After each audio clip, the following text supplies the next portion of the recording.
কত হিন্দু ধর্মকে অপমান করবেন দিদিমণি, পিসিমণি, আর কতটা হিন্দু ধর্মকে অপমান করবেন?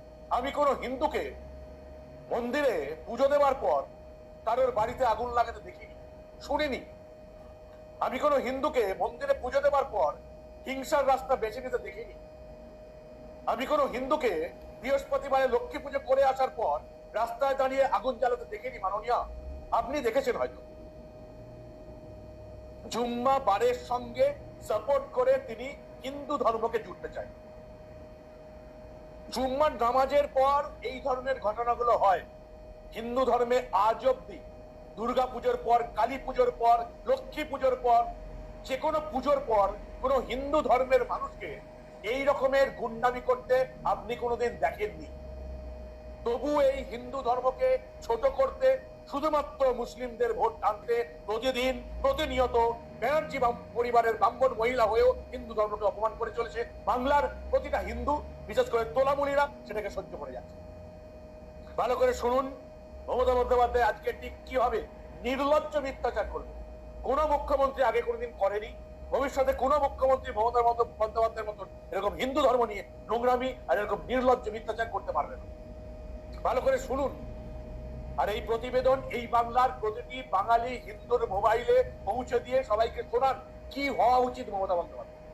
ভোটে জেতা উচিত নাকি নবান্নের 14 থেকে তাকে একেবারে পথের ধুলোতে বসানো উচিত, আপনাদের ঠিক করতে হবে। ভালো করে শুনুন। আজকে মুর্শিদাবাদের বেলডাঙ্গাতে ঝাড়খণ্ডের পরিযায়ী শ্রমিক মারা গেছে বলে মুর্শিদাবাদ চলছে, সেটা নিয়ে মমতা বন্দ্যোপাধ্যায়ের নির্লজ্জ মিথ্যাচার, হিন্দু ধর্মকে অপমান। দেখুন আপনারা, বিহারে কালকে একজনকে পিটিয়ে হত্যা করা হয়েছে এবং প্রতিদিন পরিযায়ী শ্রমিকদের উপর অত্যাচার হচ্ছে, আক্রমণ হচ্ছে। ডাবল ইঞ্জিন সরকার, যেখানে বিজেপি গভর্নমেন্ট আছে। দেখুন, বেলডাঙ্গা আপনারা জানেন কাদের কাদের প্ররোচনা আছে, আমি আর নতুন করে বলতে চাই না। ফ্রাইডে জুম্মাবার, পবিত্র বার, যেমন শিবেরও বার, মা দুর্গারও বার, সন্তোষী মাতারও বার, তেমনি ফ্রাইডে জুম্মার নেওয়া যায়। এখন যখন দুর্গাপুজো দেখতে এসছে কোটি কোটি লোক, সেখানে আপনি যদি একটা মাইক লাগিয়ে দেন তাহলে সবাই শুনবে। তো ফ্রাইডে জুম্মাবার এমনি সংখ্যালঘুদের কাছে একটা সেন্টিমেন্ট আছে, সেখানে সবাই ফ্রাইডে জুম্মার নামাজ করতে এসছে।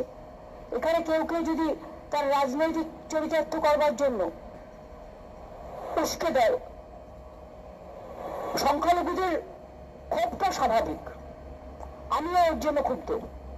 তাদের একতরফা বাদ দিতে পারেন না, যেটা দিয়েছে।